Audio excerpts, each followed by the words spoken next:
Today, Boris Johnson takes centre stage in Parliament. He'll be grilled by MPs over whether he was honest about Partygate. And he's set to vote against Rishi Sunak's new Brexit deal for Northern Ireland. This is Politics Live.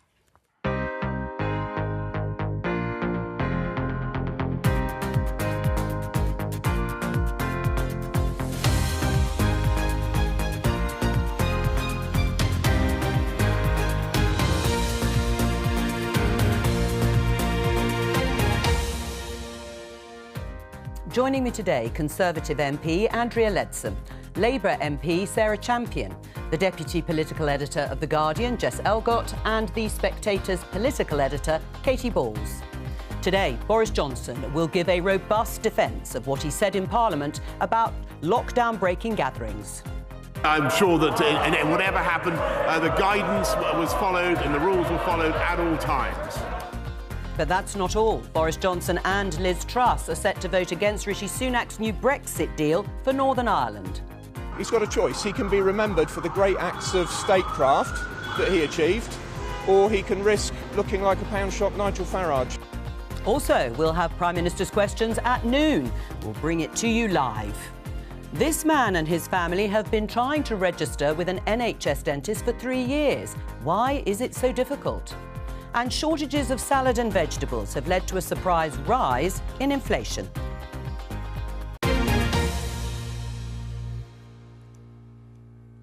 Let's start with that final story you heard there in the headlines. I think we can show you the BBC News story about what's happened in terms of inflation and prices. It's gone up from 10.1% to 10.4%. Veg shortages drive surprise jump in UK inflation. It's supposed to be going down. It's one of Rishi Sunak's key priorities, to halve inflation this year. It's going in the wrong direction, Andrea, and it means prices are again rising more sharply. Cost of living problems then still very much present. How big a problem is this for Rishi Sunak? Well, it's a huge problem for households and businesses across the country. You know, with inflation not yet peaking and coming down, that is challenging for business confidence and so on. However, I would point to the fact that the Office for Budget Responsibility predicts, and pretty much all economists predict, that inflation will much more than halve by the end of this year. The central forecast is 2.9% by the end of this year, which is good news. But although I think what prices it does will show, continue to rise, of course, just not at the rate. But by a much smaller amount, which means that people will get pay rises and so on that will put them in a stronger position by the end of this year.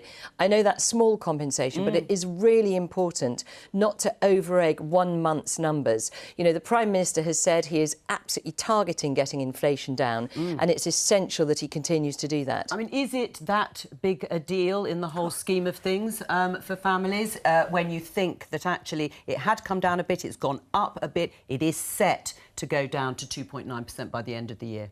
I mean, today was meant to be Rishi Sunak's big day, and it's unravelled ridiculously fast for him.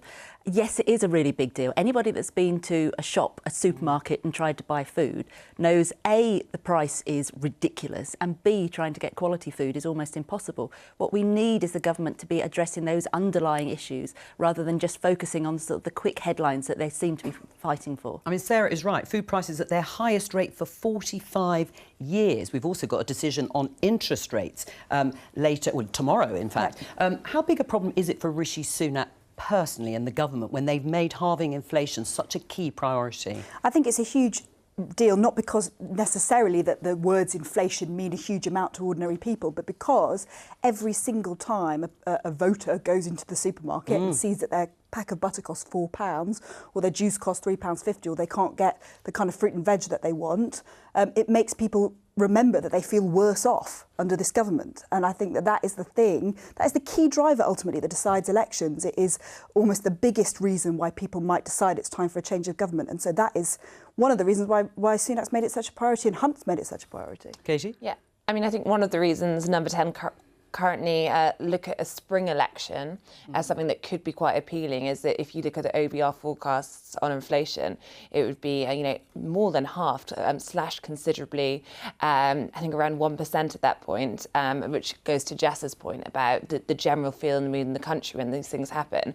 I think from today's news, I mean, this is just one small increase. Obviously, people will feel it, but I think we need to see it as more of a consistent trend to really think that Rishi Sunak's target is not achievable. The general direction has been going in the right way. So I think it is a reminder that these things can go more slowly than expected.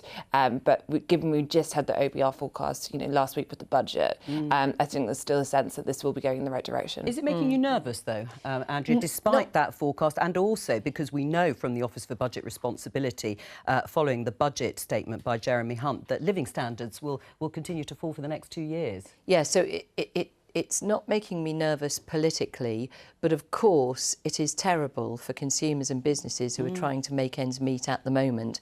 And so what I can say is that as inflation comes down, which it will, because we've seen the wholesale price of energy has dropped dramatically, as those inflationary pressures work their way through, inflation will come down. So I think that the budget forecasts are realistic, they're very carefully assessed, but nevertheless it is a very difficult time for households. There's no doubt about that, and I see that in my constituency caseload, and I'm sure Sarah does too. All right. It's a big, important day here in Parliament for the government and for Boris Johnson, because there is a political showdown happening this afternoon between the former Prime Minister and a Commons committee of MPs tasked with deciding whether or not Boris Johnson deliberately misled Parliament over parties at Downing Street. Now, that is kicking off at 2 o'clock in one part of the Palace of Westminster, while a debate and crunch vote on the current Prime Minister's new Brexit deal for Northern Ireland to solve the post-Brexit trading issues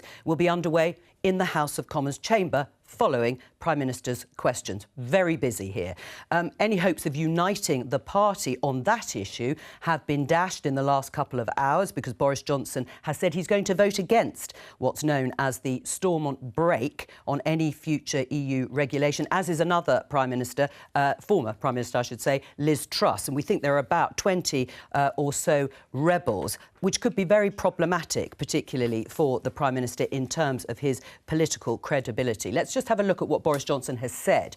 The proposed arrangements would mean either that Northern Ireland remained captured by the EU legal order and was increasingly divergent from the rest of the UK, or they would mean that the whole of the UK was unable properly to diverge and take advantage of Brexit. That is not acceptable. I'll be voting against the proposed arrangements today.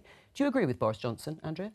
Well, I certainly agree that it is not as ideal as some in the ERG would like it to be. The European Research Group of Conservative MPs.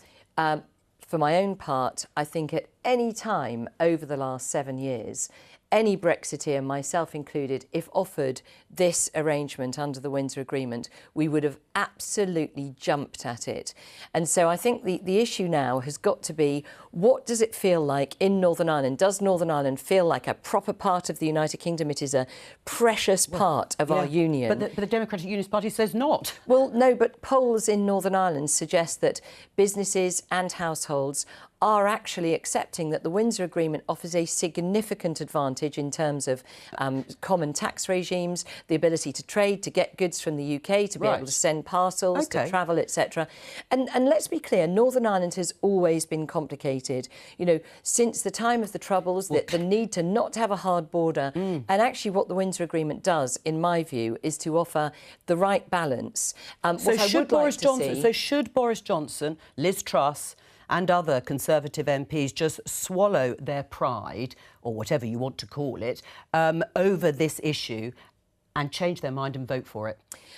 That is a matter for them. Every MP has to make their own decision ultimately. But the fact of the matter is that what the Windsor Agreement offers is so markedly improved on the workings of the Northern Ireland Protocol. And let's be clear, all those of us who voted for the Northern Ireland Protocol... I mean, it may be up to them, but they will be rebelling against Rishi Sunak and the government. And do you think that is a wise thing? That, again, is a matter of them. No, I don't think it's a wise thing, but it is a matter for them. But I think the key thing is the Northern Ireland Protocol, at the time of signing up to it, everybody who signed up to it did so in good faith, and it hasn't worked as it was meant to do. Or you ignored all the warnings that were set up for you about without a border down the Irish Sea. The Northern Ireland Protocol right. should have worked in principle, and unfortunately the EU were determined that it wouldn't work. And what the Windsor Agreement offers is a fresh start. Labour is going to support the Windsor Framework, but you are going to do it against the wishes of the Democratic Unionist Party and probably most unionists in Northern Ireland. Are you comfortable with that? No, I'm not comfortable with that. Right. And to be honest, Rishi Sunak has created this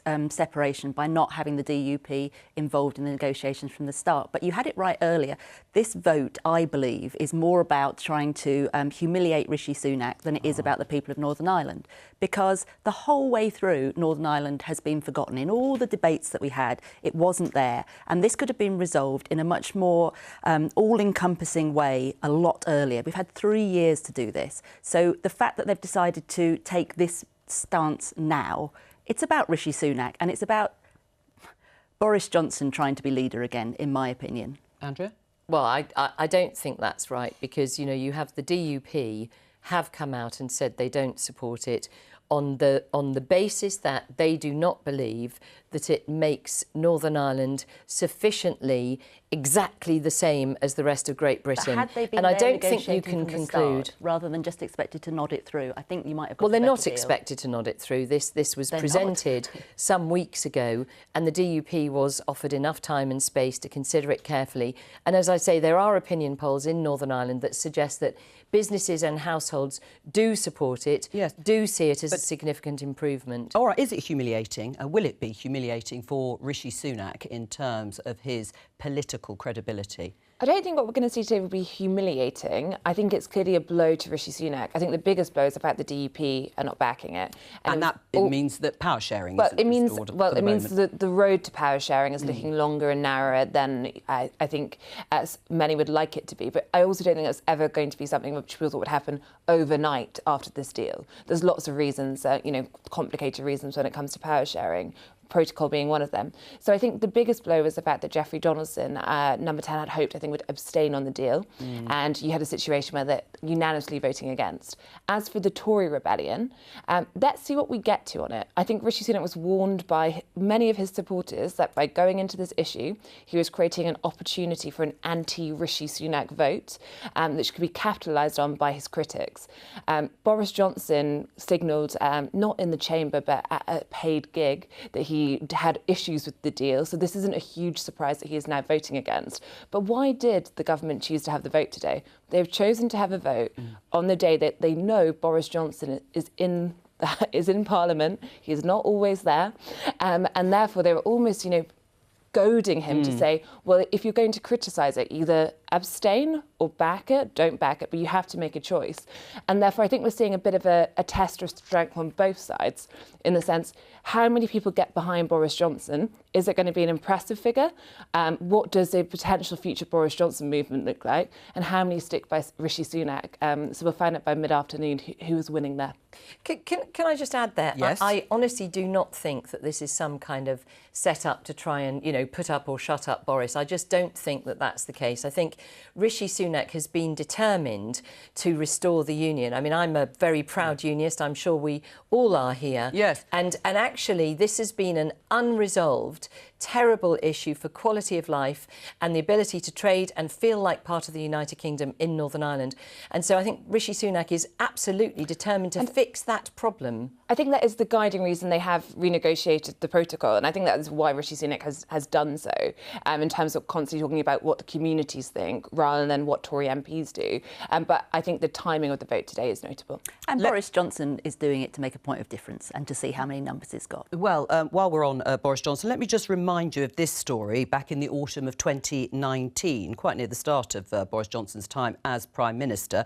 It says here in the HuffPost, 21 Tory rebels sacked by Boris Johnson for voting to block a no-deal Brexit. They were rebels who were sacked by him at the time, including two former Chancellors, Ken Clarke and Philip Hammond, and Nicholas Soames, Winston Churchill's grandson. Andrea, Boris Johnson is rebelling against the Prime Minister today. Should he be able to remain as a Conservative MP? I think the scenario then was very different. You'll remember we were in a hung parliament. We were literally held prisoner by the fact that we were a hung parliament, and the people had voted to deliver Brexit, and the parliamentarians were unable to do so. So it was a very legitimate decision to say, if you vote against the government's determination to get Brexit done at all costs, you will have the whip removed. All right, so today is not the same issue as that. All right, let's talk about this afternoon's political theatre. It will be obviously very important in terms of the issues being discussed too. But this is Boris Johnson, the former Prime Minister, being in front of a committee of MPs, the Privileges Committee. Now, we know that rules were broken by parties and gatherings at Downing Street because Boris Johnson was fined by the police, and the Sue Gray report into it also concluded that rules had been broken. We know Parliament was misled because Boris Johnson has said so, but he's apologised and corrected the record. He also says that he honestly believed that at the time no rules were broken and that the committee has no evidence to prove he knew otherwise. Let's take a look at some of the front pages. The Guardian. Johnson faces fight for political survival at Partygate hearing. This is the Mirror with their front page. Boris's Partygate excuses. I'll read a few. It was my birthday and I didn't even get cake. There was a party, but I was tucked up in bed. Dominic, as in Dominic Cummings, made it all up. He hates me. And so it goes on. And then finally, the Mail has this as their front page. Bullish, Boris up for the fight. Let's welcome David Campbell-Bannerman. He is the chairman of the Conservative Democratic Organisation and very much a supporter of Boris Johnson. Before we come to you, David, I'm just going to remind our audience and our guests of what Boris Johnson said to MPs during that time. Will the Prime Minister tell the House whether there was a party in Downing Street on the 13th of November? Prime Minister. Mr. Speaker, no, but I'm sure that whatever happened, the guidance was followed and the rules were followed at all times. I have been repeatedly assured since these allegations emerged that there was no party and that no COVID rules were broken, and that is what I have been repeatedly assured. I know, David, you can't actually see this, but I'm going to read it to you. This is evidence that's been released by the Privileges Committee this morning. We have Boris Johnson's dossier, his defence, yesterday that was published, but this is new evidence that has been published today. We're just going to show this excerpt. It's from Martin Reynolds, the Principal Private Secretary to the Prime Minister, about what he said at Prime Minister's questions about all guidance being followed, and the Prime Minister saying he was reassured by guidance that he had received. But you can see here that Martin Reynolds said, well, I accepted this from the Prime Minister, but questioned whether it was realistic to argue that all guidance had been followed at all times, given the nature of the working environment in Number 10. How much does that damage Boris Johnson's case today, David? Not at all, I think. I mean, Reynolds is one of those advisors that were meant to have advised Boris Johnson properly. And I think, you know, the whole Boris defence relies on the fact he was badly advised, effectively. You know, he actually genuinely believed what he was told by these advisors, that there were no parties as such. And he didn't intentionally mislead Parliament. I think that is really, really key to this. If you intentionally lied and misled Parliament, that is very serious. But there's no evidence of that. As he points out in his defence, 10 months they've had to find some evidence, 23 witnesses. And there's no evidence he recklessly or intentionally misled. And I think that is absolutely key to this. Just before I go to the panel, I'm just going to read another excerpt from the evidence released by the Privileges Committee on the basis of what you've said, that you don't think, or you believe him and you don't think he intentionally misled Parliament. It's an extract of messages between Number 10 official and Jack Doyle, who was heading up the communications. The redacted bits are not to identify the official. And it's in response to the Prime Minister attending a gathering for his birthday involving cake or not. I'm trying to do some Q&A. It's not going well, says the official. Jack Doyle, I'm struggling to come up with a way this one is in the rules in my head. Jack Doyle says Prime Minister was eating his lunch, of course. The official, I meant for the police bit, but yeah, as ridiculous as the cake thing, it is difficult. reasonably necessary for work purposes. Jack Doyle, not sure that one works, does it? Also blows another great gaping hole in the Prime Minister's account, doesn't it? That implies the Prime Minister did know what was going on and they were trying to find ways around the rules and guidance. Well, this has been addressed in the defence, I believe, that, these were messages between advisers. It wasn't actually raised with the Prime Minister at all at the time, or Boris Johnson at the time. I mean, people, I worked in government as a special advisor on the Northern Ireland peace process, quite closely with Number 10. There are all these messages flying around. The point is, Boris wasn't aware of a lot of this, and he relied on his advisors. He was incredibly busy. He was just recovering from COVID, I would say. All right, well, let's ask the panel. I mean, is that credible, Andrea? You've just listened and seen these messages. Is it credible what David Campbell-Bannerman is actually saying, that he just didn't know? Although he set the rules, he agreed to the rules, we have pictures of him at these gatherings, that he just was oblivious? You know, I think this is incredibly difficult, and I think it is just not sensible for any of us to kind of sit here and analyse without seeing all of the wealth of evidence that the Privileges Committee has.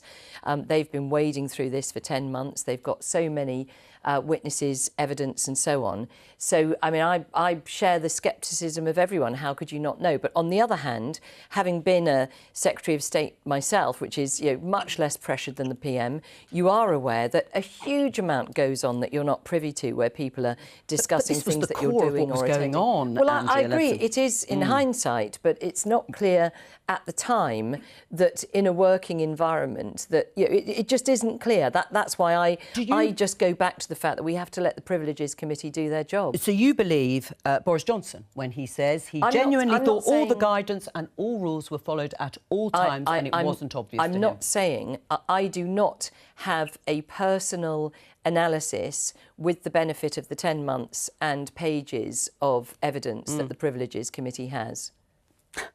I mean, this is personal for me. He has brought my profession, my place of work into disrepute, and in any other workplace, that's gross misconduct.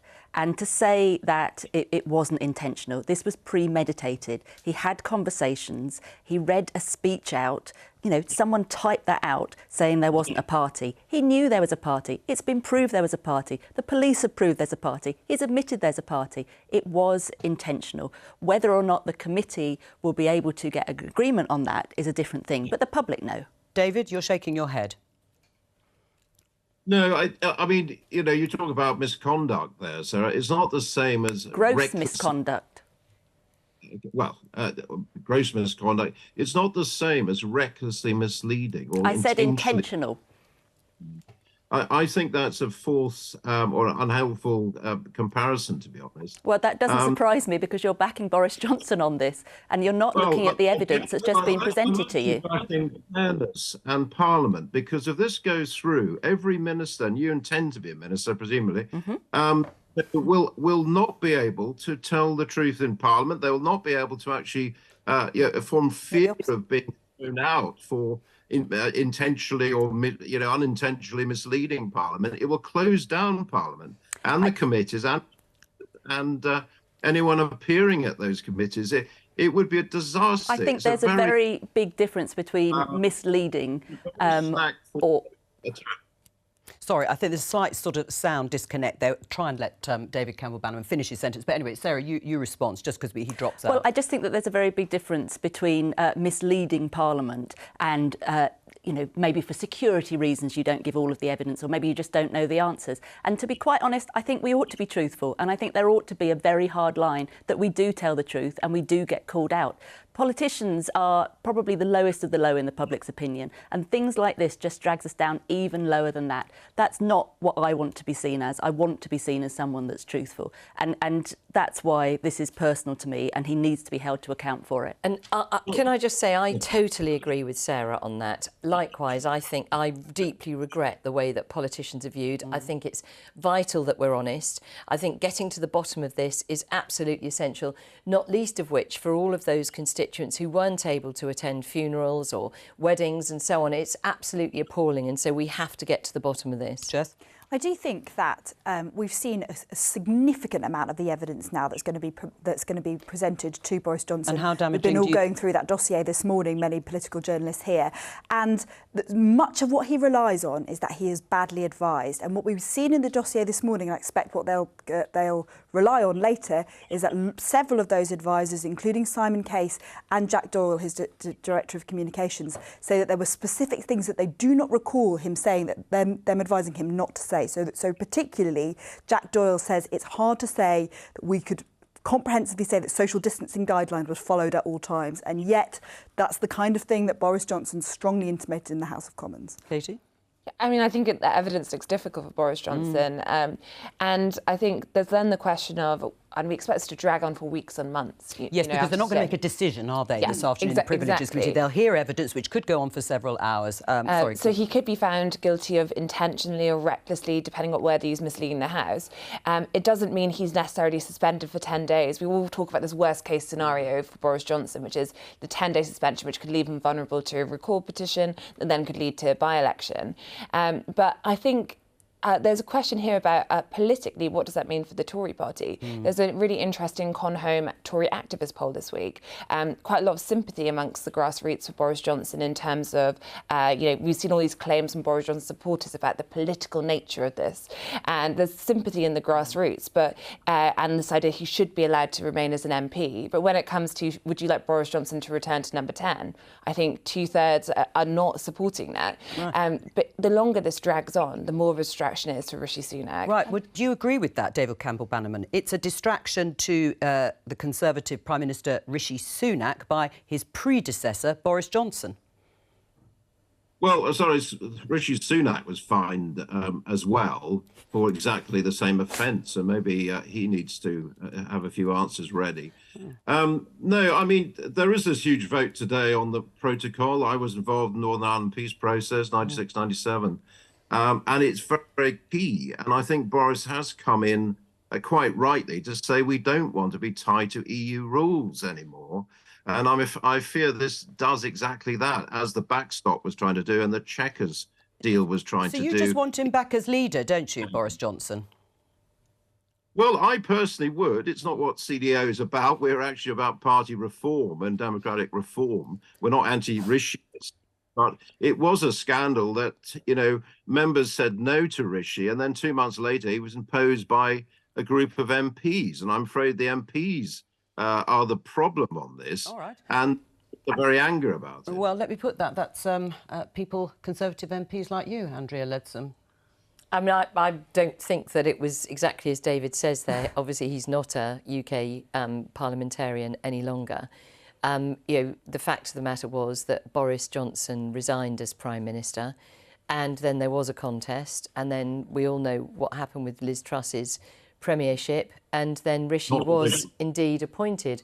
But the fact is that Rishi has made a fantastic start. He is tackling some of the big issues. He's focusing on halving inflation, on stopping the small boats, and he's focused on today tackling the remaining issues for Northern Ireland, and I think he is doing a very good job. I mean, in terms of the Northern Ireland, the New Deal, we've just heard that the European Research Group of Conservative MPs, the chair, Mark Francois, a strong recommendation to vote against it. Katie Balls, perhaps no surprise, but again, the numbers will be adding up in terms of rebelling.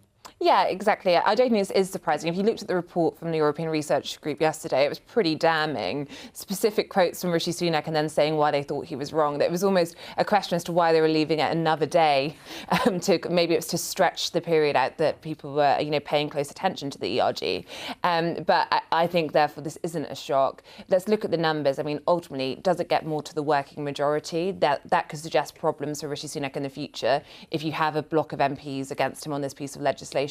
But to Andrea's point earlier, I mean, I think some of this can be political in terms of what Boris Johnson is doing, but some of these are concerns about the deal itself, so it's not a straight anti-Rishi vote. I think absolutely key is a review point. I think, to me, the big problem, the big sort of question mark in my head is we signed up to the Northern Ireland Protocol. It didn't work. In my view, it's because the EU didn't help it to work.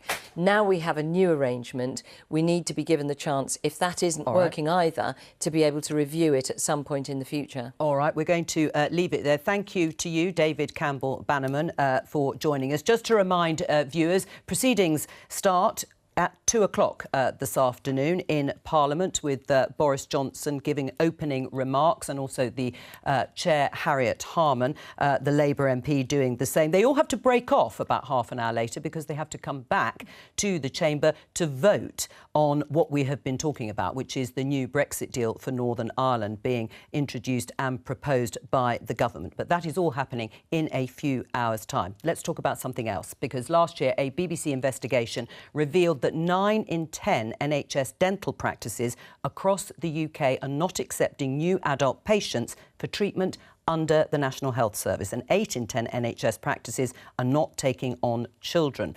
The dental shortage crisis isn't improving. Let's take a look at this headline in the Mirror. Over 70 children a day having rotten teeth out in hospital amid NHS dentist shortage. Let's talk to Pete Williams. He's in West Sussex. He has issues finding an NHS dentist. Tell us about your experience, Pete. Good morning, Jo. Firstly, the statement that you've just made about dentists taking on new NHS patients.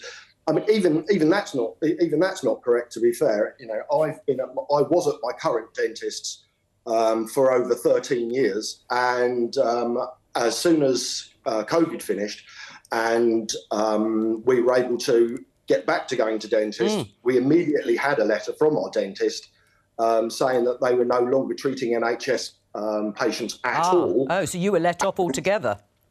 Yeah, absolutely. And so we were given a choice as to which type of dental plan that you'd like to take out and how much it would cost, or find another dentist. And what did you do? Well, I'm still. That was over 2 years ago. It's now been 3 years since we've had any form of dental checks. I think.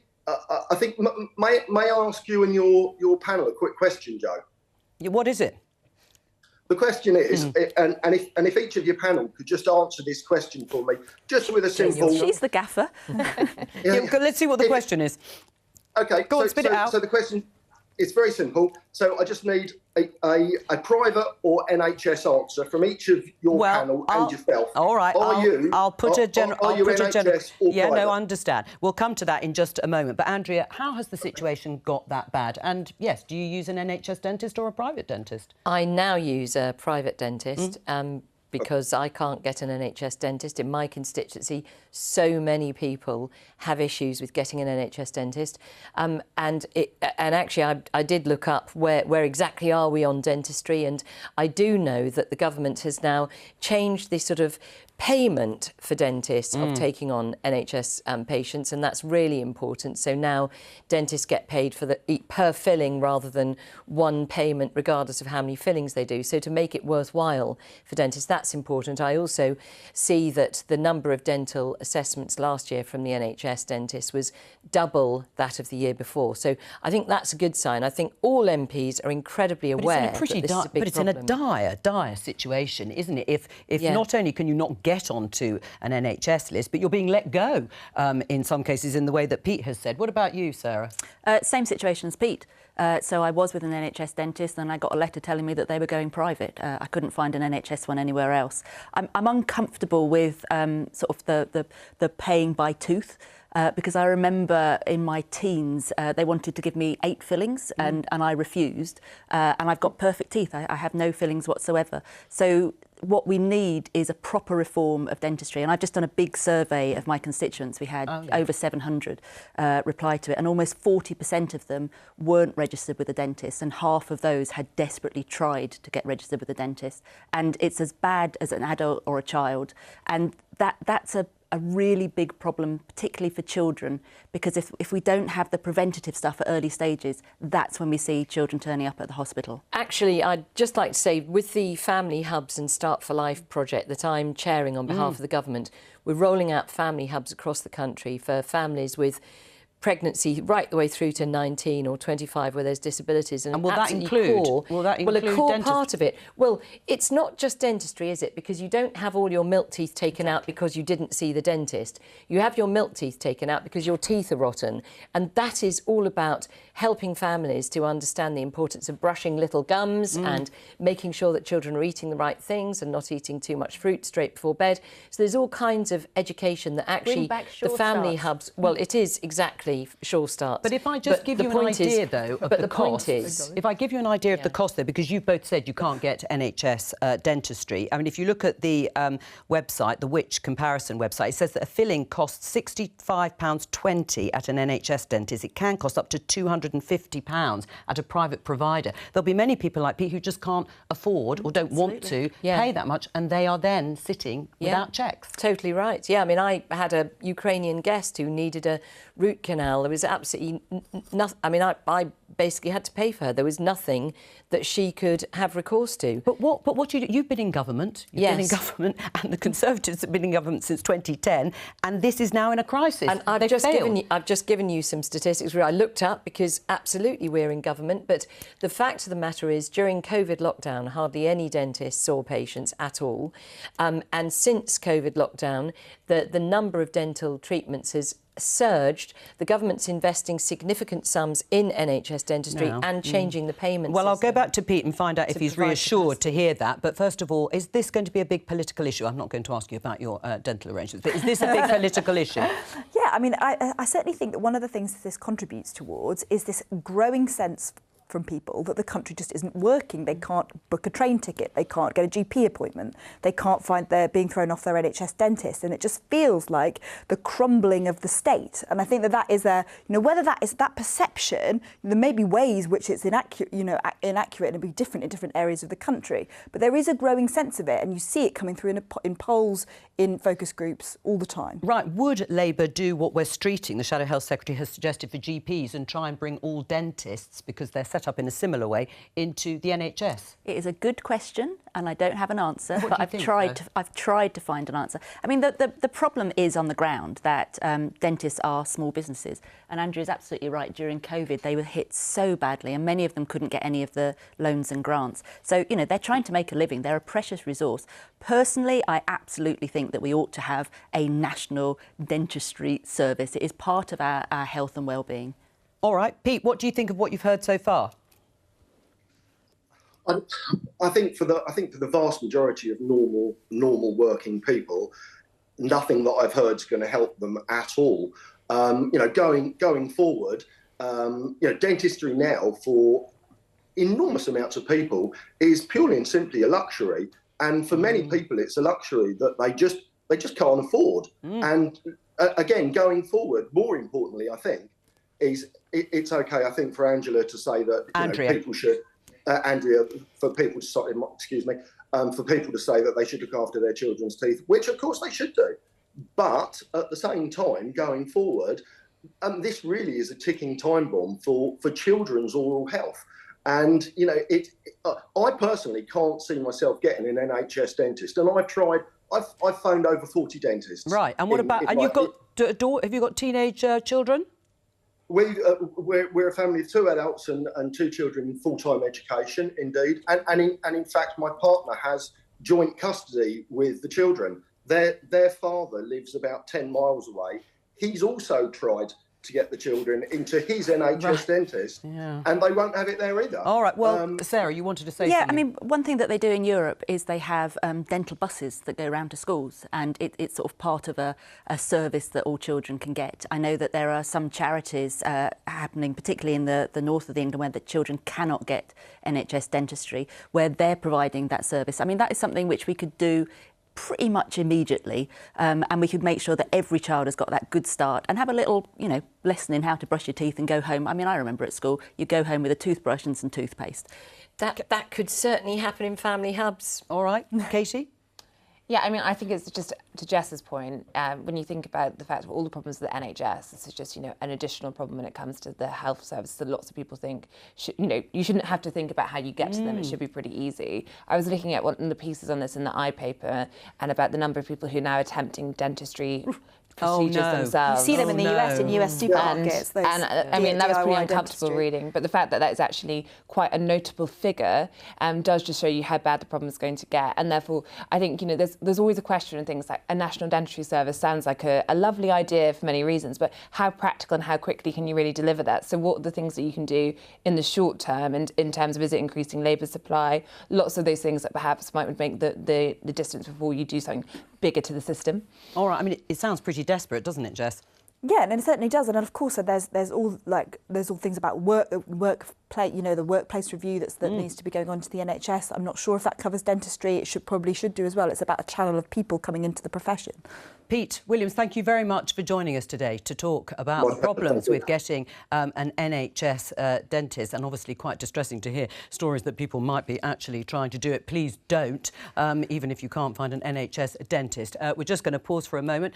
Let's welcome viewers from the BBC News channel. You're watching Politics Live. We have about 5 minutes until Prime Minister's questions with the Prime Minister Rishi Sunak and the Labour leader Sir Keir Starmer. That, of course, will start a very busy afternoon in Parliament, because pretty well straight afterwards we can see the chamber there filling up. In fact, it is Steve Baker, the Northern Ireland Minister, at the dispatch box. It comes ahead of a debate and crunch vote on the new deal that has been proposed by Rishi Sunak's government for more free-flowing trade between Northern Ireland and the rest of Great Britain, and also a break on further or future EU regulation. Meanwhile, in another part of the Houses of Parliament, there is Boris Johnson, who will be giving evidence to the Privileges Committee about whether he deliberately misled Parliament over parties at Downing Street. That's going to kick off at 2. They'll all break off and come back and vote on the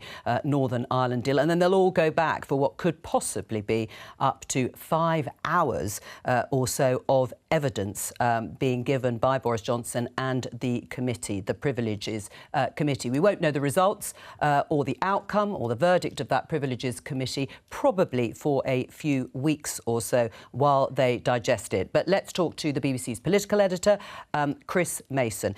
Chris, how big a day is this? Yeah, it's pretty big, isn't it, on the kind of Richter scale of political news days? I say that, though, but this time last week we were talking about a budget, weren't we, which was in the offing. So it's the second Wednesday in a row why Prime Minister's questions, that usual theatrical centrepiece of the Wednesday sitting, is kind of overshadowed by a bigger moment, or a couple of bigger moments, really, as you were saying, with the debate and vote on the Windsor framework, this tweak to the Brexit deal for Northern Ireland, as well as this sort of set-piece occasion involving Boris Johnson, which matters for two reasons. One, because of his future and his reputation, but actually there's a bigger reason than that, which is one of truth. And that central building block, if you like, of public debate, and whether or not MPs could believe what a former Prime Minister was saying when he was addressing them in the Commons, addressing those revelations surrounding Partygate. That's the crux of all of this, over and above his reputation and what it might mean for any political future he might harbour an ambition for. And you're absolutely right, and very important to people watching. They want to hear what Boris Johnson has to say about the substance of the claims that have been made and what was going on at the time. Politically, how difficult is today for Rishi Sunak on both fronts?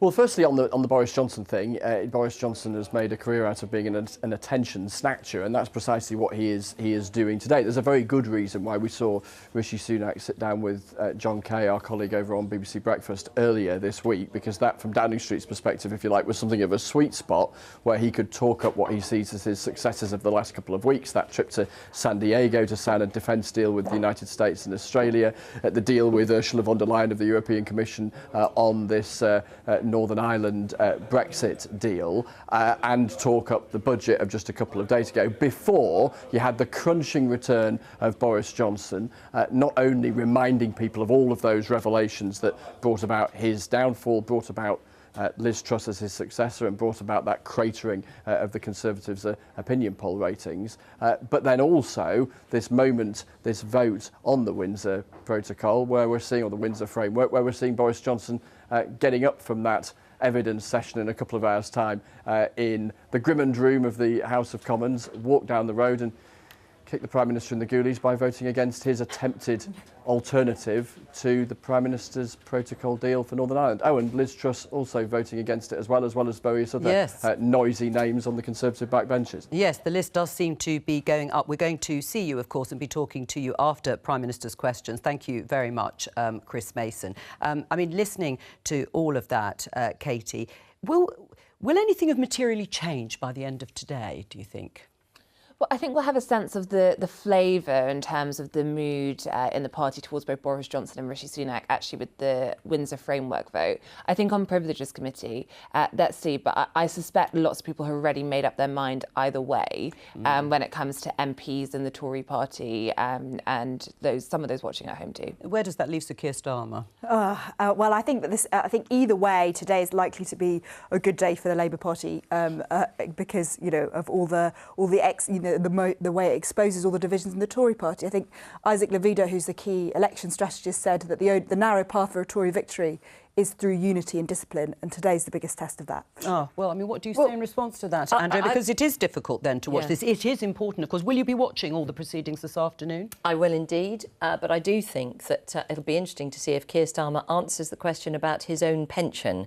Labour having made a big deal over the budget of pension lifetime allowance being increased, and he indeed has his own piece of legislation, which is called the Keir Starmer pension statutory instrument, enabling him to have an uncapped pension from the time he was Director of Public Prosecution. Well, since you've raised it, people might see it as a bit of a deflection, but since you've raised since you've raised it, Sarah, just to explain to viewers, as you know, in the budget, the fallout actually from the announcement by Jeremy Hunt, this £1 billion bung, as Rachel Reeves, the Shadow Chancellor, has called it, to people who are wealthy enough to put away tens of thousands of pounds into their pension pot. He's got rid of that lifetime allowance, and yet is there hypocrisy because he has a very unique, or had a very unique pension settlement, which was really for him as Director of Public Prosecutions? Well, Andrea's thrown a delicious curveball, which I didn't know anything about this, but this is all we're seeing, curveballs, and the country needs stability. All right, on that, I think we can go into the chamber for Prime Minister's questions. This morning I had meetings with ministerial colleagues and others. In addition to my duties in this House, I shall have further such meetings later today. Joe Gideon. Thank you, Mr. Speaker. Tomorrow is the National Day of Reflection, a Marie Curie-led initiative bringing together communities across the UK to remember family, friends, neighbours and colleagues we have lost. Will the Prime Minister join me in thanking Stoke City Council for supporting my call for a postbox to heaven in Carmountside Cemetery, and on the second anniversary of the tragic death of my constituent, 2-year-old Harper Lee Fanthorpe, who swallowed a button battery?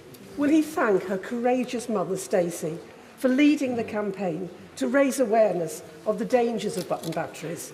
And will he back my call for legislation to ensure greater product safety?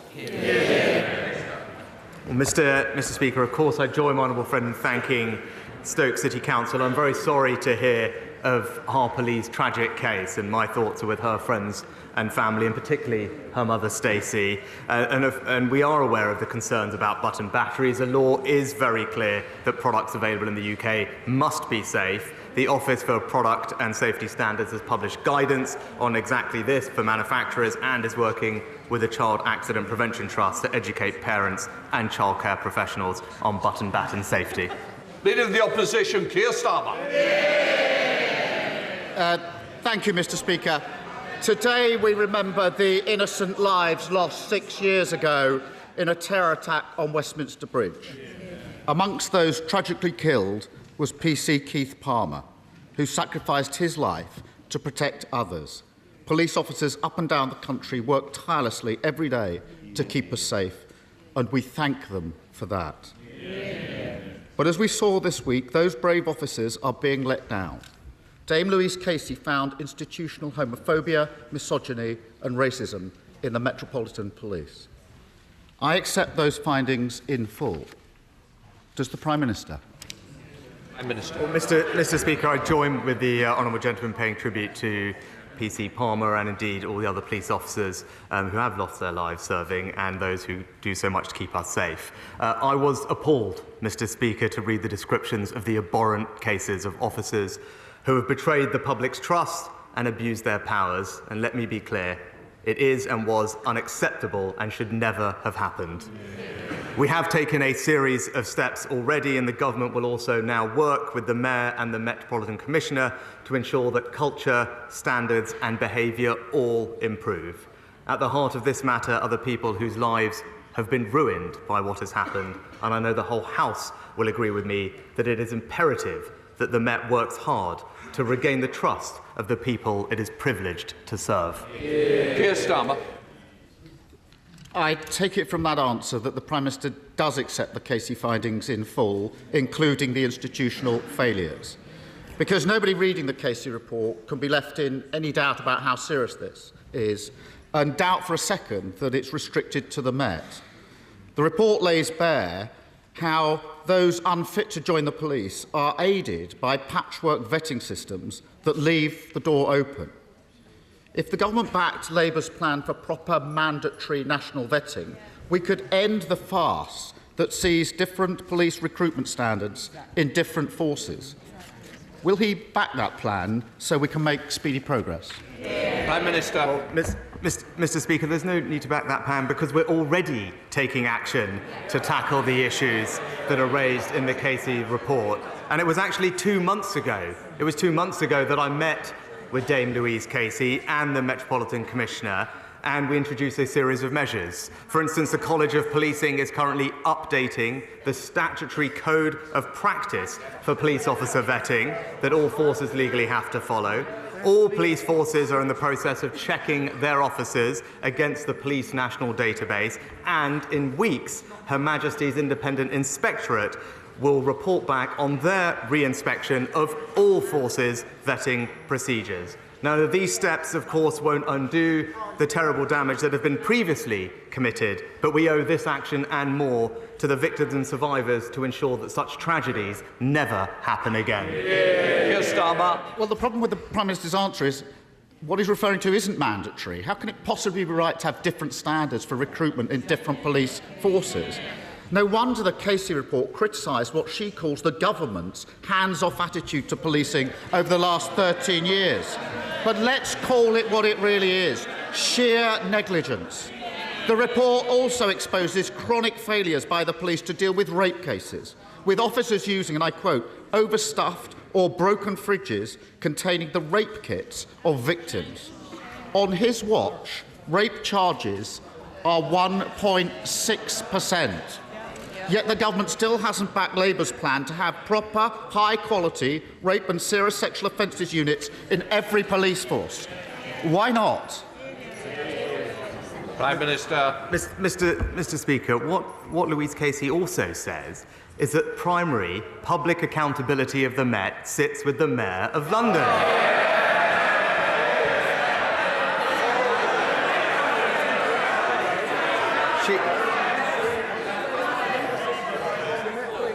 She described that relationship between the Mayor and the Met as, in her words, dysfunctional. But when it comes... So I hope when he stands up, he will also confirm to the House that he will take up these matters with the Labour Mayor of London so that he plays his part. But Mr. Speaker, the way rape victims were treated by the criminal justice system wasn't good enough, and that's why the government published an ambitious rape review action plan. It's right that we've extended Operation Sorteria across all police forces in the country. We've tripled the number of independent sexual violence advisors. We've improved the process of collecting phone evidence and being cross-examined. And since 2010, we've quadrupled funding for victim support services. That is a Conservative government doing everything we can to support victims and tackle predators. People are fed up to the back teeth with a government that never takes responsibility and just tries to blame everyone. They can shout if they're proud of the fact that over 98% of rapists are never put before. If they want to shout about that, that's their record. Let them shout about it. You should be ashamed of yourself. The truth is simple. After 13 years of Tory government, crime is out of control and people are paying the price. Before Christmas, the BBC reported the shocking case of a woman in Armthorpe who'd been beaten with a baseball bat by burglars 3 years ago. Nobody had been charged with that burglary, and she couldn't sleep at night. Under their watch, tragically, that's not an unusual case. So can the Prime Minister tell us what's the charge rate for theft and burglary across the country? Prime Minister. Well, Mr. Speaker, actually, since 2019, neighbourhood crime is down by 25%. But he asked rightly about what's happening with rape cases. So let me just tell him that we are on track to meet our target of doubling the number of rape cases that are reaching our courts. Since the Rape Review Action Plan was published, we've seen police referrals double. We've seen charges double. And last year, there was a 65% increase in rape convictions. Yes. But importantly, we also changed the law to ensure that rapists would spend more time in prison. But what did his shadow policing minister say? Prison doesn't prevent crime. It tells you everything that you need to know about the Labour Party. You can't trust them to keep Britain safe. Mr. Speaker, the Prime Minister stands there and pretends that everything's fine. He is so totally out of touch. He needs to get out of Westminster, get out of Kensington, and Mr. Speaker, I don't mean... It's a big day today in the House, and it's a very important day. We do want to make progress. Holding us up is not advantageous to any of us. Mr. Speaker, he needs to get out of Westminster, get out of Kensington, and I don't mean to Malibu, to the streets of Britain. Go there and tell people it's all fine and see what reaction he gets. The answer he didn't want to give, although he knows it, is 4% of cases, 4% of burglary charges are charged, 96% of theft and burglary cases not even going before the courts. Burglars twice as likely to get away with it now as they were a decade ago. They should be ashamed of that record. And that cul-de-sac in Armforth has apparently seen 10 burglaries in 18 months, but only one of them has resulted in a prosecution. So rather than boasting and blaming others, why doesn't he tell the country when he's going to get the theft and burglary charge rate back to where it was before they wrecked policing? Mr. Speaker, first of all, let me say North Yorkshire's a lot further away than North London.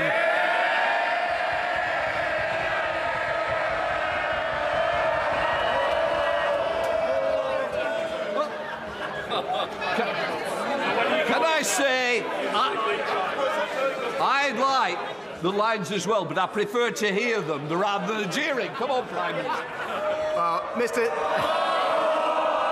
Mister. Now then, we are going to make progress. Mr. Shelbrooke will be buying the teas in the tea room if we're not careful. Come on, Prime Minister. There'll be Yorkshire teas, Mr. Speaker. But since the Conservatives came into power, crime is down 50%, Mr. Speaker. Violent crime down 40%. Burglary, the Honourable Gentleman mentioned burglary down 56%. Why? Because we've recruited 20,000 more police officers. We've given them the powers to tackle crime, and we've kept serious offenders in prison for longer. All they've done is vote against greater protections for emergency workers.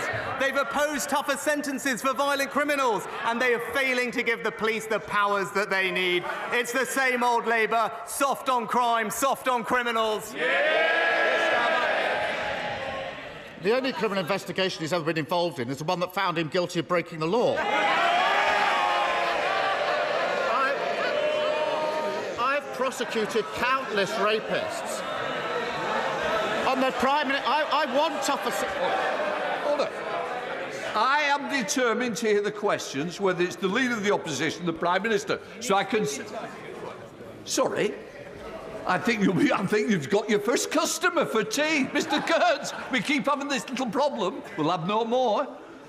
No, then, just a moment. So please, let's get through and let's just show some respect to both people at dispatch boxes. Keir Starmer. Thank you, Mr. Speaker. I've prosecuted countless rapists and I support tougher sentences.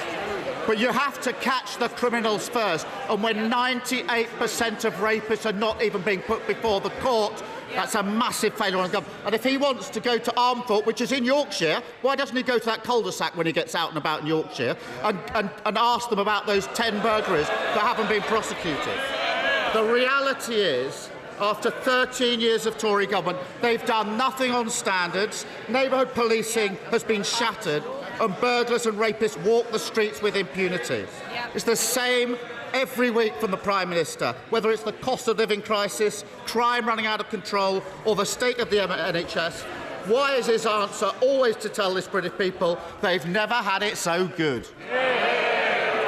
Prime Minister. Mr. Speaker, let me just address the issue the honourable gentleman raised, because I said at the time I respected the decision the police reached and I offered an unreserved apology. But for the avoidance of doubt, Mr. Speaker, at the moment that happened, there was a full investigation by a very senior civil servant. The findings of which confirmed that I had no advance knowledge about what had been planned, having arrived early for a meeting. But he doesn't need me to tell him that. He's probably spoken to the report's author much more frequently than I have.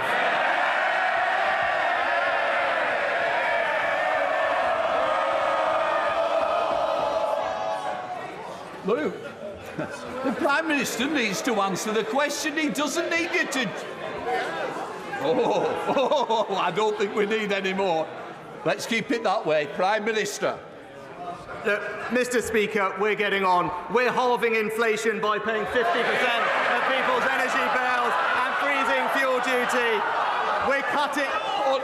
And it's the same for this side. Mr. Gwynne, I don't need any more from the backbenches here either. Can I just say, let's calm... Mr. Fabricant, not again. I'm just quite seriously... Today's a very big day. Some important decisions are going to be taken. So please, I want to get this House moving on. Prime Minister.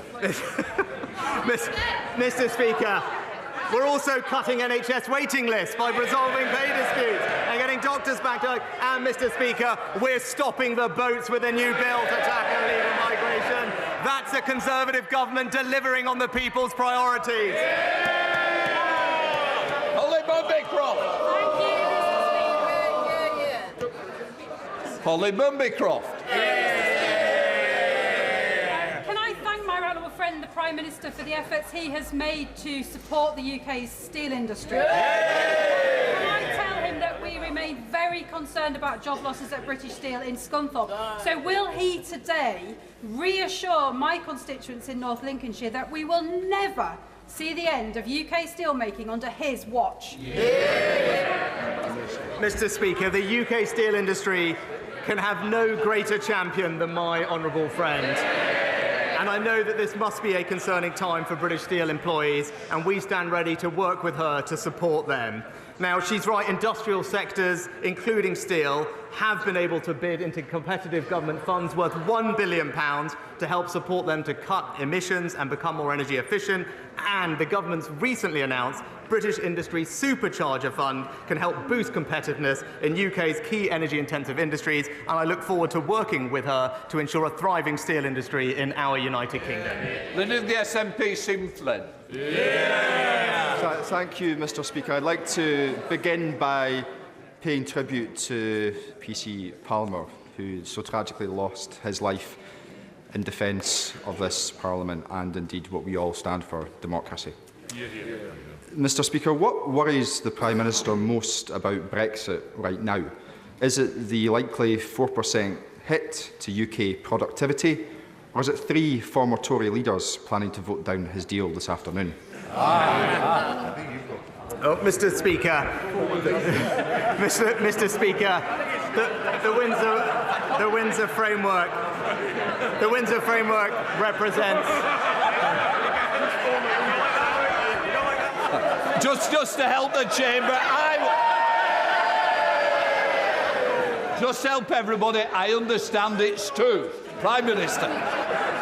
Mr. Speaker, the Windsor Framework represents a good deal for the people and families and businesses of Northern Ireland. It restores the balance of the Belfast Good Friday Agreement and ensures Northern Ireland's place in our precious union. But what I would say to him, I was more intrigued to see the words of his own party's president, who just this past week have described his own party as being, in their words, in a tremendous mess. Stephen Flynn. Mr. Speaker, the reality is that whilst Westminster is once again consumed by the damage being caused by Brexit, the public at home are facing the biggest fall in living standards ever, the highest tax burden since the end of the Second World War, and inflation at 10.4%. When are the Conservative Party, and indeed the Labour Party, going to realise that Brexit can't work? Mr. Speaker, the actions that this government is taking are ensuring that fully half of most families' energy bills are being supported by this government. We're also making sure that we're delivering for people with the cutting NHS waiting lists, and that's something that we're happy to work with the Scottish Government to learn and share best practice with them on. But we're also, Mr. Speaker, delivering on the people's #1 priority, which is to stop the boats and end illegal migration.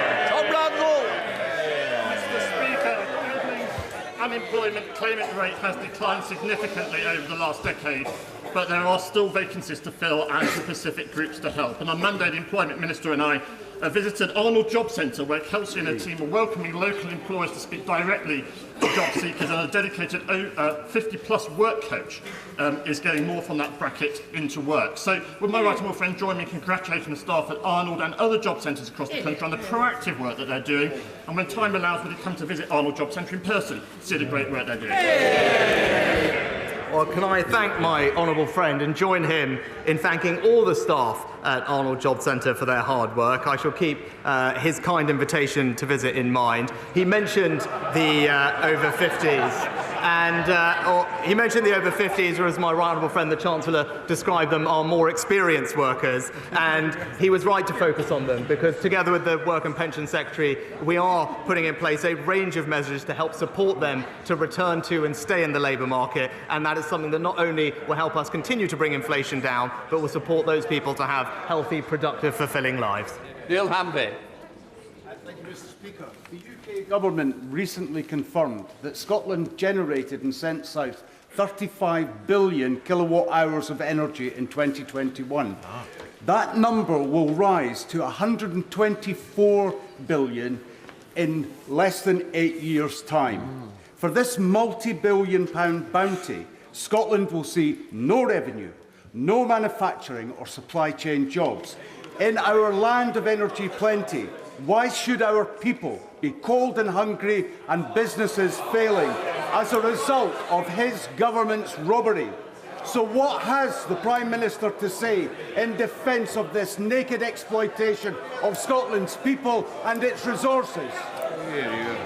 Mr. Speaker, actually, this government is a strong supporter of Scotland's North Sea oil and gas industry. And actually, it's the economically illiterate policy of, I think, almost all opposition parties to prohibit any new exploration of fossil fuels in the North Sea, which would have us then pay billions of pounds to foreign energy companies and then ship that energy here with twice the carbon emissions. It is a completely absurd policy, Mr. Speaker, that's bad for our security, it's bad for our economy, and that's why we're better off with the Conservatives in charge. Thank you very much indeed, Mr. Speaker. The island has been getting a better deal in recent years, and I thank the Prime Minister for that, especially before he was a Prime Minister, when he was working with me in different roles when he was in government to make that happen, and I'm grateful. However, the island remains the only sizable island in the UK without a fixed link, separated from the mainland by sea, which does not receive a funding uplift to support local government services. And this injustice has been ongoing now for 50 years. And all the evidence, Mr. Speaker, shows that it costs more to provide local services on an island than on the mainland. Will the Prime Minister work with me and his ministers to overcome this injustice this year? Thank you. Well, can I thank my honourable friend for his continued campaigning on behalf of his constituents.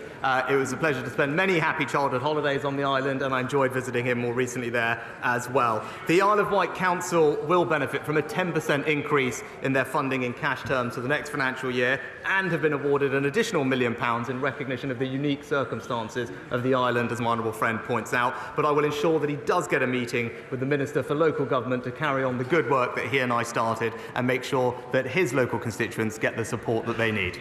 Rem Stringer.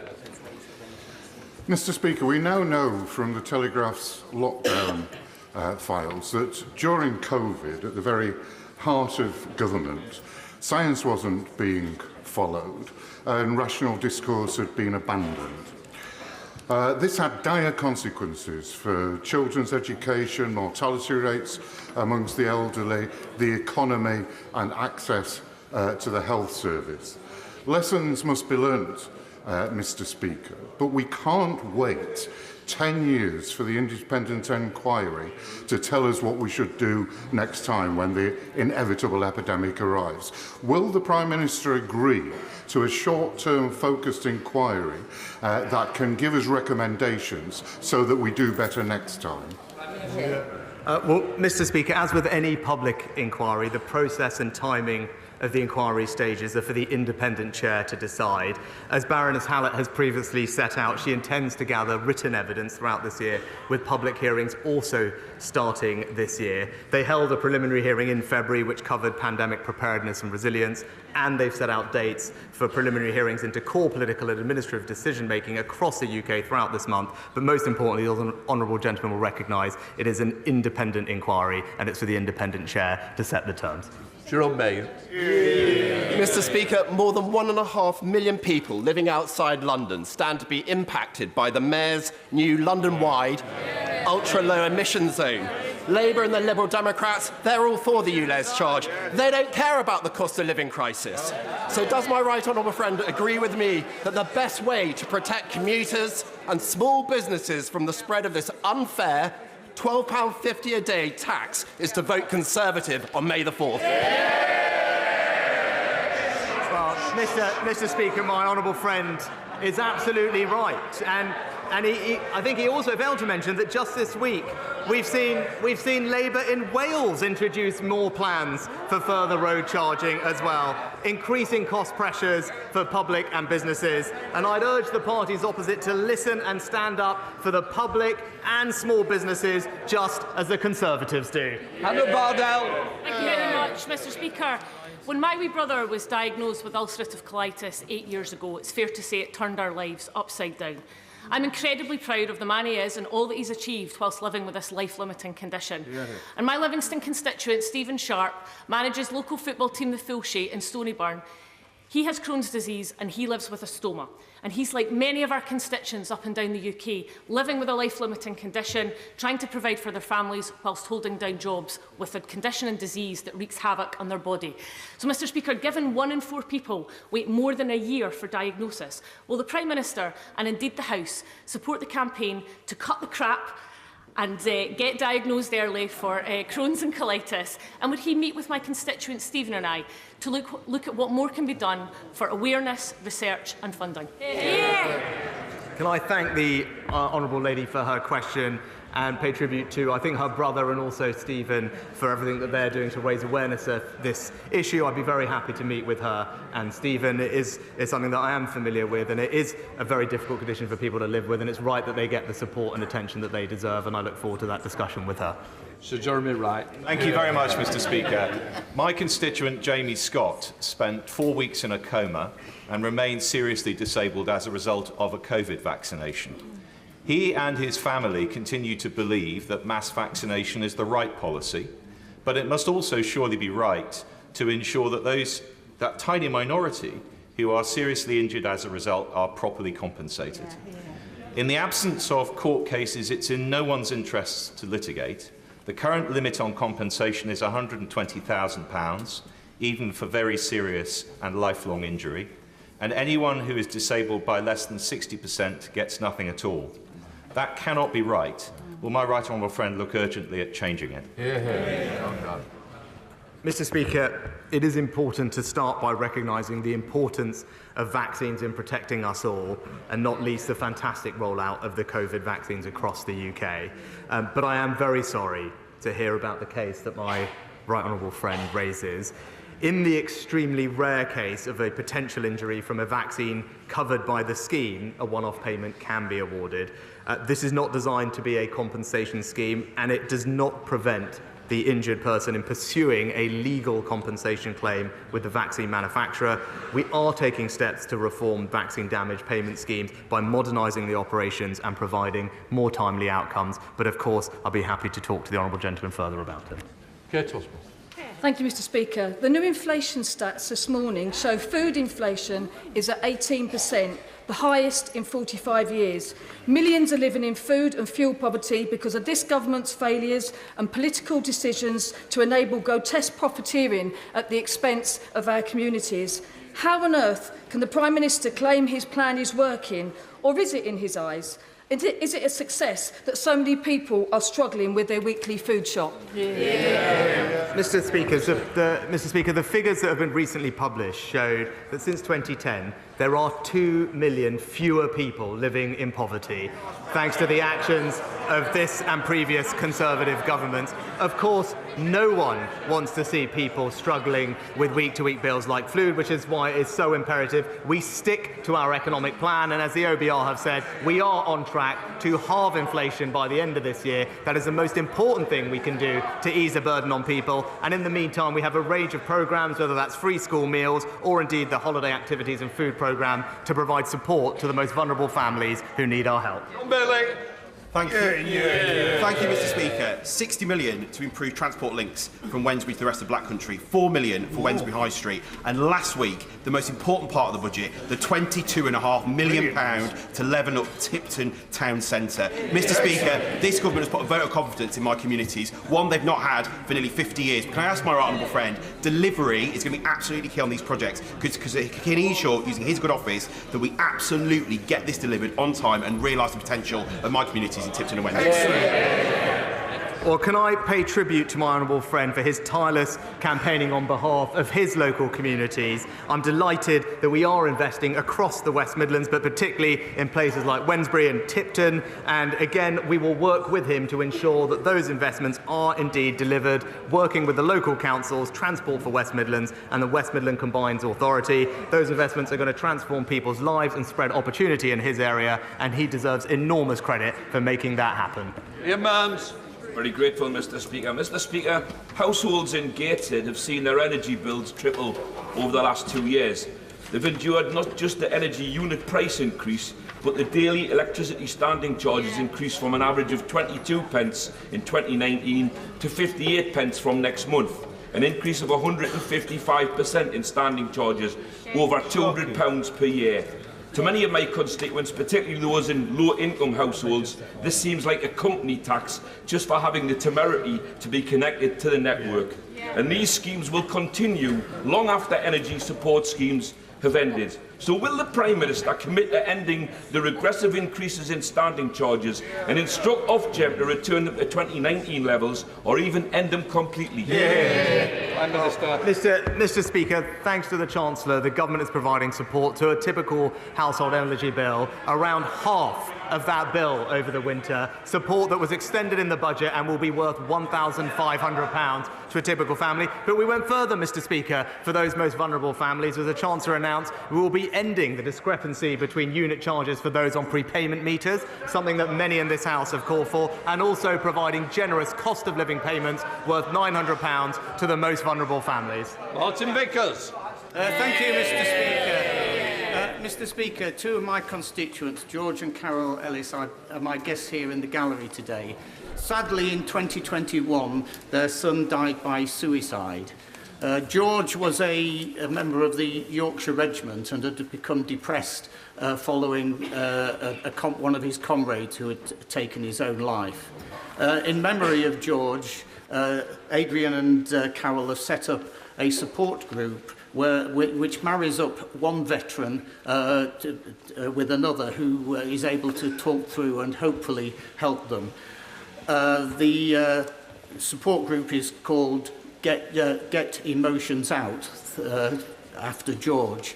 Would the Prime Minister join me in offering condolences to Adrian and Carol, and also his support for the work that they're now doing? Can I join my honourable friend in sending my and the whole House's condolences to George's friends and family, and thank his parents for the brave work they are doing to raise awareness of veterans' mental health. Support is available for anyone experiencing suicidal thoughts, including from the Samaritans helpline. And thanks to the excellent work of my honourable friend, the Veterans Minister, we are working specifically to support veterans' mental health through Op Courage, which is a bespoke mental health and wellbeing service for veterans in the NHS, backed by considerable funding, which was increased in the recent budget, and that fully integrated service will be launched next month. But again, I pay tribute to George's parents for all the incredible work that they are doing. Alison Thulis. Thank you, Mr. Speaker. My constituent, Mariam Amiri, came to the UK from Afghanistan on a spousal visa back in 2016. The Home Office have just refused her renewal and advised she should return to Afghanistan. Mariam is an educator, due to start a university course in September. She's a valued community activist. She's a vocal opponent of the Taliban. She is married to a man who worked for British forces, and her family is currently being persecuted in Afghanistan. She's been trying to get them here since Afghanistan fell. Can the Prime Minister think of any barriers or hardships Mariam might face in returning to a country where there is not even any means of applying for a visa? And will he personally intervene, as the Immigration Minister is yet to reply to me, despite raising this 3 weeks ago? Prime Minister. Mr. Speaker, obviously it wouldn't be appropriate for me to comment on an individual's visa case, but I will ensure that the honourable lady gets a response from the Home Office with regard to that particular case. Len Saxby. Thank you, Mr. Speaker. Can I ask the Prime Minister to pay tribute to and congratulate my constituent, Max Woozy, best known as the boy in the tent, whose 3-year adventure camping outside is drawing to a close. To date, he has raised over £750,000 for the excellent North Devon Hospice, and will my right honourable friend wish everyone taking part in his final adventure, a camping festival at Broomhill Estate, great success. Can I join my honourable friend in paying tribute to Max and everyone else taking part in this fantastic initiative, and congratulate them on raising such a considerable sum of money for a very worthy local cause, and I look forward to hearing how the rest of it goes, but very well done. Final question, Alan Brown. Thank you, Mr. Speaker. While the Treasury receives an additional £65 billion revenue from Scotland's oil and gas, they've only allocated £20 billion for carbon capture, but nothing for Scotland. They've cut the renewable energy budget by a third. They've only allocated £10 million for Scotland's world-leading tidal stream and failed to back pump storage hydro. But yet they want us to contribute our share towards the £35 billion Sizewell C nuclear power station. Isn't it the case that within the Union, Scotland is the energy, but Westminster takes the powers? Mr. Speaker, not only are we supporting Scotland's North Sea oil and gas industry, we're also providing £20 billion of funding for further carbon capture and storage, and does want to work and provide clarity for Acorn regarding their future path. But also, I think the honourable gentleman raised the issue of tidal power, and I am pleased to tell him that actually that is now included in the contracts for difference allocations, and there's 40 megawatts of new tidal stream power by 4 projects across Scotland and Wales in the last year. That's this government delivering energy security across the United Kingdom. Complete questions. That brings us to the end of a rather rowdy session of Prime Minister's questions, I have to say. It took Sir Lindsay Hoyle quite a lot of effort to keep everyone quiet so we could all hear the exchanges between the Leader of the Opposition, Sir Keir Starmer, and the Prime Minister, Rishi Sunak. It may have something to do with the fact that it is going to be a very busy afternoon in Parliament, because in about 20 minutes' time or so, that debate on the Prime Minister's, the government's new deal for Northern Ireland will kick off, and there will be a vote. We already know that former leaders and prime ministers, Conservative ones, are lining up to vote against it, and we'll talk about that in just a moment. But let me introduce our guests for this part of Politics Live. For the government, Graham Stewart, Energy Security and Net Zero Minister, and for Labour, Sarah Jones, the Shadow Policing Minister, and of course, I'm delighted to say, the BBC's political editor, Chris Mason. Jason is here.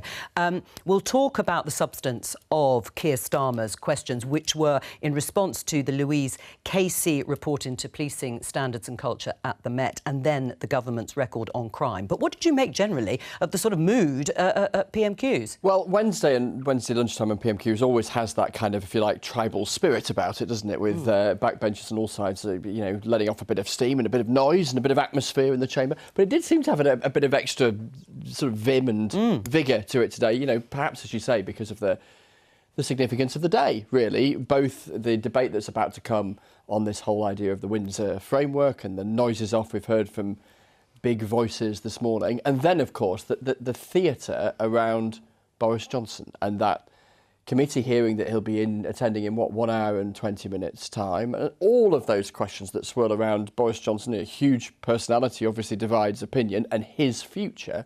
But then also those bigger questions that the committee is seeking to explore around truth, bluntly, about whether a former Prime Minister, lied to his colleagues in the House of Commons. That's the central charge that's being examined here. Mr Johnson vehemently denies that and says, well, he did mislead the House, it was unintentional. But that's why this matters, because that's an examination of that, if you like, Parliament seeking to hold to account a former Prime Minister. And I think because of the kind of circus that always follows Boris Johnson around, that creates a certain energy when he's known to be in the building and in front of the cameras in a much anticipated event. Well, let's just start with that then. Graham Stewart, from what you've seen and heard, do you think Boris Johnson intentionally misled Parliament? Well, I think it's not for me as a government minister to pronounce on this matter. My experience of Boris Johnson is that he is an honest and straightforward person, but we will see what this inquiry finds, and that's due process, and that's what should happen. If he is found to have intentionally misled Parliament, should Boris Johnson lose his seat? Well, that will again be up to others. I hate to keep passing it, but obviously it's up to the House authorities. It'll be up to the House overall. And again, as a government minister, we recognise that it's for the House to make these decisions. So you're keeping your own personal views on this to yourself, because you obviously will have a view, because there's been so much material out there, and we all know what the Prime Minister, former Prime Minister, I should say, has said in the House. And we know there were parties, we know rules were broken, and we know he misled Parliament because he said as much, just not intentionally. Is there anything that might change your mind? I haven't told you what my view is, but have you made up your mind? Well, no, I'm interested to see what the inquiry finds, and obviously they're looking over that, and they will make the decision, and we should all wait for that to happen, and then consider it once that has been produced. And will you do the same? Wait for due process, as Graham Stewart has called it. Wait for the Privileges Committee to question Boris Johnson this afternoon before you make a judgment. Absolutely, I will, but it's just one thing after another, isn't it? With this government, they've lost control of their own backbenchers this afternoon, they've lost control of crime, they've lost control of the economy. Now we're all having to relive the horror show that is Boris Johnson, and ministers are back having to dance on a pin about what he did or didn't do and what he did or didn't say. But it's for the committee, which is it is so important we respect the committee to do their work. We'll see what happens, and in a few weeks' time, as I understand it, we'll get whatever their judgment is. Do you think it was a mistake for Labour to keep Harriet Harman, the Labour MP, senior Labour MP, to chair this committee after she'd already made it clear she did believe Boris Johnson intentionally misled the House? She prejudged the outcome, if you like. No, it's a majority Conservative committee, so they will make up their mind on that basis. So I think that's fair enough. And Chris Bryant, of course, stepped back from the chair role himself. If this is a House business, it is an independent process for that committee to come up with their view.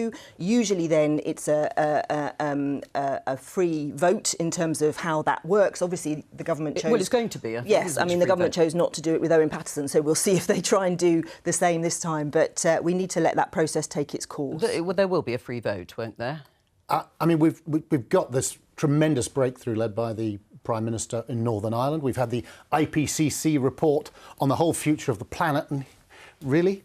are we talking about this standard investigation? I really do think we should be focusing on what's most important. I think one of the reasons there was so much atmosphere in the chamber is because on the Conservative backbenchers. What they want to see is a government that is getting on and doing things. And there are, this Northern Ireland issue, which I was temporarily responsible in the summer. I don't think anybody imagined that we could get the kind of breakthrough which Rishi Sunak has delivered. And it's on issues of substance like that I think we need to move the public conversation. Is substance, to be fair. We'll find out when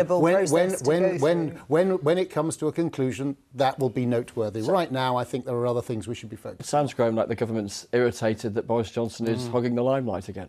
Well, I'm interested as a government minister on focusing on energy costs, on transforming our energy system, on making sure that we meet net zero, that we increase jobs and prosperity, and we tackle this appalling situation in the Met, which is unacceptable. Absolutely. Well, now you've mentioned that rather helpfully, and of course, Sarah Jones is the Shadow Policing Minister. Keir Starmer started by asking the Prime Minister a question around the findings of Louise Casey, who carried out this extensive, damning, shocking report, which the Prime Minister said was appalling. Does the government accept Louise Casey's findings and recommendations in full? I'm not. I don't think the government has come out with a formal response to it yet, so forgive me for that. But the findings are damning, are they not? And shocking, exactly as you say. And what we've got to do is make sure that that sort of behaviour is rooted out. It's totally unacceptable. And the government, the Prime Minister himself has played a role in that. But it's, I don't know how he does it, but the Police and Crime Commissioner for London is the Mayor of London. The primary political person responsible here is the Mayor of London. And it's like he's always missing in action whenever there's something serious coming on. The one thread we've got new head of the Met, you've got Home Secretaries changing. He did, call the review. The one thread running through this is Sadiq Khan. I hope Sadiq will work with the government, because the government is very serious about tackling this. I'd like to see the same seriousness from Sadiq Khan. And perhaps Sarah will be able to comment on that. Have you read the report? I haven't, no. No. Well, the report goes into many different issues. It talks about how austerity has essentially stripped the Met of neighbourhood policing, how we are not tackling violence against women and girls. There are lots of issues around culture and behaviour, which you referred to, but there is a whole lot more. And let's just step back for a minute. There is a serving officer in this report who says that rape is essentially legal. And that is because we are not catching those criminals at all. And that happens across the country. And it is a dereliction of duty, of the Prime Minister and the Home Secretary to devolve responsibility entirely when there are things they could do. Labour would put specialist rape units in every police force. We would bring in fast-track rape courts to speed up the cases. We would give extra support for victims. And Keir Starmer is making a big speech about this tomorrow. The idea that the Conservative Party is the party of law and order is for the birds, and really it's Labour that has a plan now. Well, Prime Minister just wants to push the blame. The Labour guy in charge of the London Met, and it's the London Met, which is, it has to be said, the best funded, if we talk about austerity, the best funded police force in the country. And it's the biggest population in the country, so obviously it has higher funding per head. And if you read the report, more money. Don't talk over. It has more money, and to use that as an excuse for Sadiq's failure to run an effective police force. All right. Well, you brought up Sadiq Khan, as did the Prime Minister. I mean, Sarah, he is the Labour Mayor of London. He has primary responsibility for the Metropolitan Police Force, the largest police force.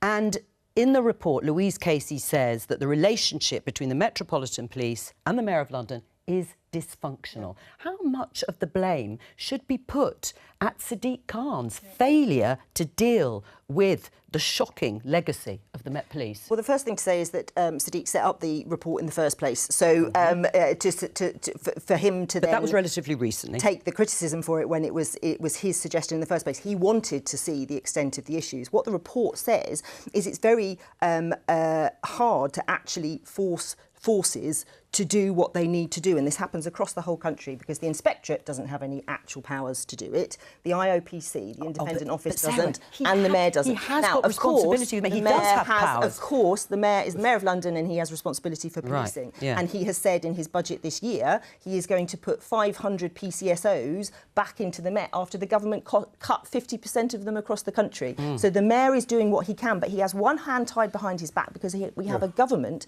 that will not intervene on crime. We have a charge rate which has gone down by 2/3 since 2015 across the country. Every single part of the country, the crime rate has plummeted across the board. Let me bring... And the government needs to act, as well as, of course, all our mayors and PCCs across the country. So do you accept the criticism of the mayor in the report? I accept the report in its entirety, and it talks Including about the criticism of relationship him. Well, between. that's a step forward. I think that should be credited. But I also accept that the That's mayor fair. is doing what he can in terms of bringing in new PCSOs, in terms of clearly he isn't, or he wouldn't have been crime. described as a dysfunctional relationship with the head of the Met. Let me bring if you accept the report, you accept that he hasn't. All right, let me done the bring right in Chris thing. Mason. Listening to this argument about who's ultimately responsible, there are a few things going on here. Sarah is saying and blaming to some extent the austerity since 2010, and Graham Stewart is blaming the Labour mayor. There's the party politics for you to some extent. This is a very, very serious report. It's lifted the lid on what has been going on and the culture at the Metropolitan Police. What do you think will change or happen now we've got this report and from what we heard from the Prime Minister? Well, firstly, just picking on the exchange that we've just heard, yes, you hear an argument, don't you, about, you know, as Sarah's making the point about what you see as that the legacy of a Conservative government, but then there is also, obviously, the devolved and complicated nature of governance within the UK in 2023, and therefore where political responsibility lies and the big questions that there are undoubtedly for the Mayor of London. What strikes me is we're beginning to see, I think, a political battleground opening up around the whole question of crime. Yes, crime and the most serious of crimes, as we saw fleshed out in that report yesterday, but also day-to-day antisocial behaviour, huge scourge for so many people, which I think I detect speaking to people privately within the government, within the Labour Party and others, comes up so often, whether it's on the doorstep or in focus groups, as an issue that perhaps, because of the noise of politics in the last 6-7 years, confronting some of the huge questions, whether it be the pandemic or Brexit, perhaps there hasn't been that focus on the kind of pavement politics stuff around antisocial behaviour. And the government will be coming forward, I think, relatively soon with ideas in this space. Labour have been talking about it too. So yes, huge questions, institutional questions about some of our biggest institutions, whether it's the Metropolitan Police or other police forces around the country, which politicians will always have a responsibility to grapple with. But then also those inevitable questions that come in the direction of those in power or aspiring to be in power about what they'll do to improve the lives of our viewers day to day as far as their experience of crime is concerned. You mentioned that perhaps those issues have been crowded out to some extent by Brexit, which has sucked up so much of the oxygen at Westminster. Let's just return to it because that debate and vote is going to be happening this afternoon. It's extremely important too in terms of power sharing, any chance of power sharing being restored at Stormont. But this is what the leader at Westminster of the Democratic Unionist Party, Geoffrey Donaldson, has tweeted in the last few moments. I have consistently indicated that fundamental problems remain, notwithstanding progress made. He's talking about the Windsor framework, what the government is proposing to improve on the protocol. Consequently, there is not a sustainable basis at this stage to enable us to restore Stormont.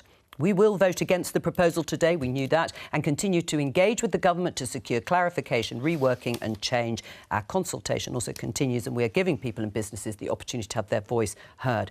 What's your reaction, Graham Stewart? They're voting against it and there's no chance of restoring power sharing. Because we want to see power sharing restored. I mean, the Windsor Agreement has been a huge breakthrough. I was temporarily in the summer the Europe Minister and had responsibility in this area.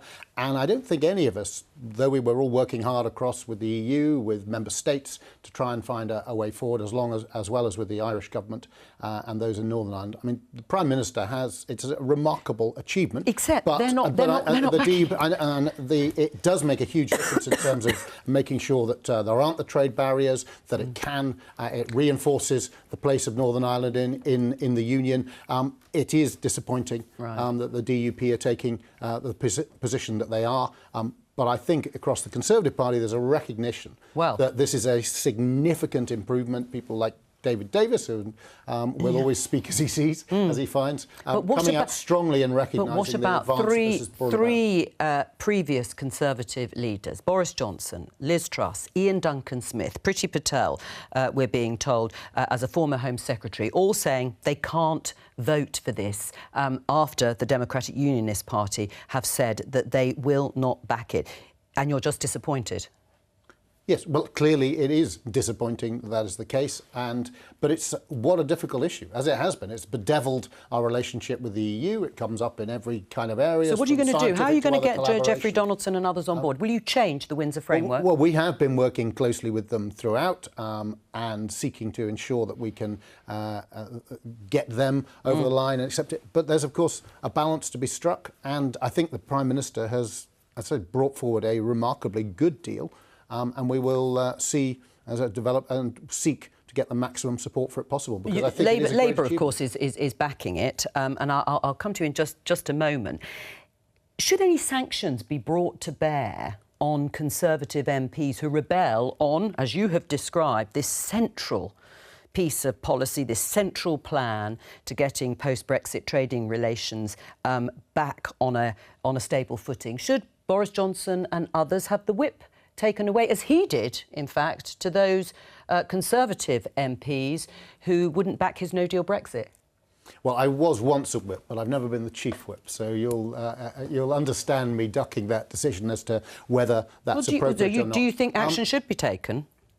It's terribly important. It's a tremendous achievement by the Prime Minister. I think it makes the most important thing it does is it puts so much more power back in the hands of people in Northern Ireland. That's what this is about. It's about peace in Northern Ireland. If power sharing is restored. Absolutely, we need to see that happen, and that's what I was arguing with my Irish and EU colleagues, that the dialogue, the protocol did not deliver what it said on the face of it. It was trying to deliver. And this deal goes so much further. But obviously it is a compromise. It's I think, rather brilliant compromise, but you were never going to have... Well, it hasn't persuaded some notable people in your party. It has persuaded Labour. But are you comfortable, Sarah, with the idea that it's not backed by the Democratic Unionist Party, that you're supporting something that is being rejected by one of the communities in Northern Ireland? Well, I worked for Mo Mowlam many moons ago in the run-up to the Good Friday Agreement, and what you learnt from that process was how important it is to talk to all the parties in Northern Ireland all the time and to take them with you. And I think all of the promises that were made about the protocol that were then broken means that we have difficult relationships that we have to build up again. Now, Labour's backing the Prime Minister on this because he can't get his own side to do it. Shows how split they are. But I think it's the responsible thing at this point to say this is better than the previous deal. It's not perfect, and the Prime Minister shouldn't pretend it's perfect. He needs to go and talk to the DUP and all the parties to make sure we're moving in the right direction, because there is nothing more important than trying to get that Parliament back, Assembly back working again in Northern Ireland. Polling shows great support in Northern Ireland, including more unionists in favour than those who are against, and I think that just shows the scale of the progress that the Prime Minister has made. I just want to draw attention because Andrea Leadsom, who was sat where Graham Stewart was before Prime Minister's questions, brought up this issue. I said we would return to it. If I just show you this headline in the Daily Telegraph, it says, "Hypocrite Starmer to avoid tax on pension." Perhaps you could explain this to us. Yeah, so after the budget last week, there was a bit of a brouhaha, wasn't there, about this government idea to encourage senior doctors in particular to stick around in the NHS or do longer hours, because their previous pension arrangements, if they had a big pension pot, might mean it basically wasn't financially rational for them to carry on. And the fear was that you're losing brilliant cancer surgeons or whoever to the golf course because there's no point in them carrying on working. So they changed the amount that people could save per year into a pension pot without being taxed, and indeed lifted the limit on how big that pot could be. Row begins. Labour say it's a mistake because you're throwing money in the direction of people who are already very rich. But enter this Telegraph headline. It turns out that Keir Starmer, former Director of Public Prosecutions, had a particular pension arrangement. In fact, a pension arrangement set down in law that actually named him. It was specific to him at the time as the DPP, as that title is shortened to. Now, it was set up by a Conservative-led government. It was during the coalition years, but obviously it allows Labour's critics to throw this label hypocrite around his neck, and Labour don't dispute the facts at the core of this Daily Telegraph. So it's one rule for Keir Starmer and another for everyone else. Well, look, the budget was an opportunity to do far more than the government did in terms of supporting working people. They made a decision, having previously said it was unaffordable to do for the NHS. They made a decision to allow this spending. He does look like a hypocrite on this double standard. This, as I understand it, is something that was introduced not by him but by the Conservative government. So it is a historical change that was made by the Conservative government. How does it look, though, when Labour have said it was a £1 billion bung to the top 1%, the richest who can afford to have their lifetime allowance go up in terms of their pension? And here he is with a specific scheme doing exactly that, allowing him to put in as much as he likes. So what Labour said last week is at a time of a cost of living crisis where we've got inflation through the roof and everybody is struggling, this is not the thing to do. Officers, doctors and other people out of the workforce. This was not the choice to make with the money that is available at the time. And we will set out what we are going to do economically when it comes to the next election. But at this point in time, we said that is the wrong way to spend money, the wrong way to help the British public who are really struggling. The debate has started on the Windsor framework, or at least on the Stormont break of the Windsor framework. There in the Commons, if we can show you the pictures inside. Chris, your final thought really on today? It's a big day. Boris Johnson at the centre of it. There'll be a moment this afternoon when he will get up out of his chair, giving evidence to the Privileges Committee, walk down the corridor and vote against Rishi Sunak. So, yeah, a big day for Boris Johnson, and that usually means a big day here. We'll be back with more tomorrow from all of us. Bye-bye.